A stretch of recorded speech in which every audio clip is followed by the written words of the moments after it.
Assalamualaikum warahmatullahi wabarakatuh. Kami dari kelompok 4 yang beranggotakan Atika Purwaningsi, Auliani Fatorik, Aulia Rahmatul Firda, Ayu Diana Wawulan, Bagus Irwinsyah, dan Bilkis Hanifah ingin mempresentasikan hasil diskusi kami seputar karya tulis ilmiah. Apa itu karya ilmiah? Karya ilmiah adalah suatu karangan yang disusun secara sistematis dan bersifat ilmiah. Sistematis artinya karangan atau karya tulis tersebut disusun menurut aturan tertentu sehingga kaitan antara bagian-bagian tersebut sangat jelas dan padu. Bersifat ilmiah artinya karya tulis tersebut menyajikan satu deskripsi, gagasan, argumentasi, atau pemecahan masalah yang didasarkan pada berbagai bukti empirik atau kajian teoritis, sehingga para pembacanya dapat mencari kebenaran bukti empirik atau teori yang mendukung gagasan tersebut. Apa itu karya ilmiah? Karya ilmiah harus ditulis secara jujur dan akurat berdasarkan kebenaran tanpa mengingat akibatnya. Kebenaran dalam sebuah karya ilmiah bukan kebenaran normatif, melainkan kebenaran objektif dan positif sesuai dengan fakta dan data di lapangan. Kebenaran objektif maksudnya kebenaran yang koheren dengan kenyataan.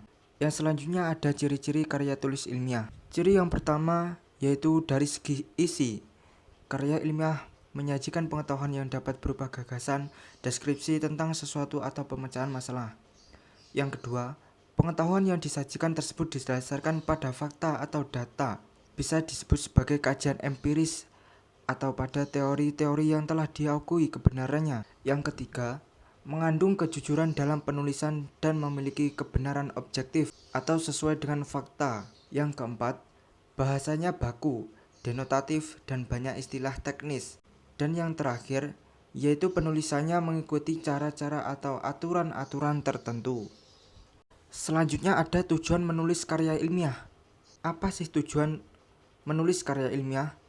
Yang pertama yaitu menyampaikan gagasan kepada masyarakat luas atau kalangan tertentu. Yang kedua, memenuhi persyaratan tugas akhir dalam studi. Yang ketiga, mendiskusikan gagasan dengan kalangan tertentu dalam sebuah pertemuan ilmiah. Contohnya seminar, simposium, diskusi, panel, dan sebagainya. Yang keempat, menyebarkan hasil penelitian kepada masyarakat. Dan yang kelima, yaitu mendapatkan penghasilan. Fungsi mempelajari karya tulis ilmiah dibagi menjadi tiga. Yang pertama, fungsi referensi, yang kedua, fungsi edukatif, dan yang ketiga, fungsi penyebaran ilmu. Fungsi referensi adalah fungsi yang berguna untuk memperkuat argumentasi, menghindari plagiarisme, menghargai karya orang lain, dan memberikan informasi kepada pembaca. Lalu, fungsi edukatif adalah sejarah sebagai pembelajaran di masa mendatang. Sedangkan fungsi penyebaran ilmu adalah sebagai media berpikir dan sebagai media komunikasi dalam menambah suatu wawasan pengetahuan dan teknologi.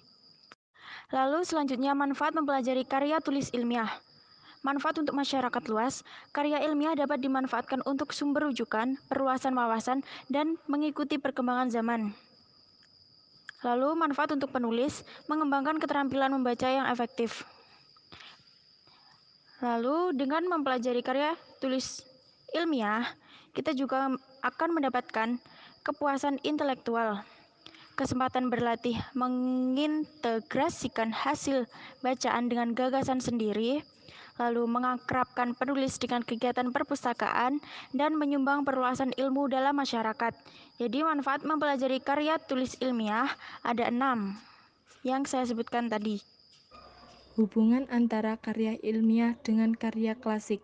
Karya ilmiah merupakan karya yang memuat dan mengkaji suatu masalah tertentu dengan menggunakan kaidah-kaidah keilmuan. Artinya, karya ilmiah menggunakan metode ilmiah, bahasa baku, objektif, logis, empiris, sistematis, lugas, jelas, dan konsisten. Karya ilmiah populer merupakan karya tulis yang berpegang kepada standar ilmiah, tetapi ditampilkan dengan bahasa umum sehingga mudah difahami oleh masyarakat awam. Perbedaan antara karya ilmiah dan karya ilmiah populer. Karya ilmiah menggunakan bahasa baku sesuai ejaan yang dibenarkan, mengungkapkan laporan dengan detail, menuliskan laporan dengan terkait pada aturan penulisan.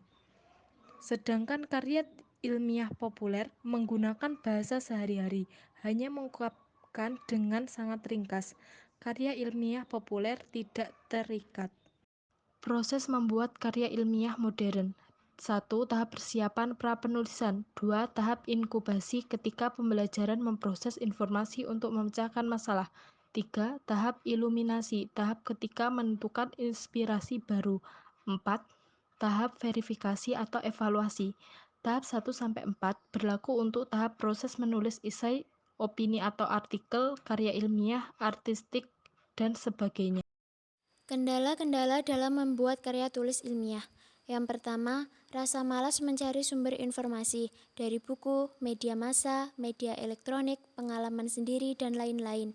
Yang kedua, krisis ide. Seorang penulis profesional bisa saja mengalami krisis ide, apalagi penulis pemula.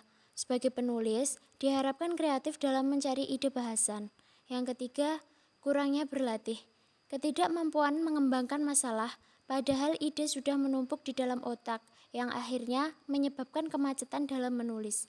Yang keempat, takut salah dan takut dikritik. Yang kelima, takut gagal. Jadikan kegagalan sebagai tonggak keberhasilan. Yang keenam, honorarium, menjadi kendala bagi mereka yang tujuannya memperoleh imbalan. Yang selanjutnya, kerangka karangan. Kerangka karangan adalah susunan rencana atau skema kerja yang memuat garis-garis besar dari suatu karangan atau tulisan yang akan kita tulis atau bahas. Ciri-ciri kerangka karangan. Yang pertama, maksud tersirat jelas. Yang kedua, tiap unit hanya mengandung satu gagasan. Yang ketiga, pokok-pokok dalam kerangka karangan tersusun secara logis. Syarat utama membuat kerangka karangan yaitu memahami masalah yang dibahas dan memiliki referensi yang cukup baik dari media cetak, media elektronik, atau mungkin dari lapangan wawancara, pengalaman, penelitian, atau wawancara penulis. Manfaat membuat kerangka karangan. Karangan merupakan susunan sistematis dari pikiran-pikiran utama, dari pikiran-pikiran penjelas yang akan menjadi pokok tulisan, mempermudah penulis dalam mengembangkan karangan. Menghindari pengulangan ide, menghindari kehabisan ide.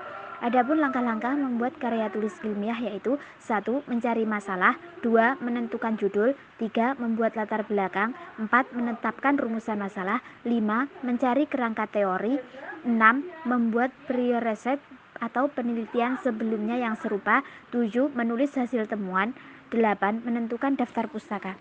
Demikian video penjelasan materi mengenai seputar karya tulis ilmiah dari kelompok kami. Mohon maaf apabila ada kesalahan yang kami sengaja maupun tidak sengaja. Semoga bermanfaat. Wassalamualaikum warahmatullahi wabarakatuh.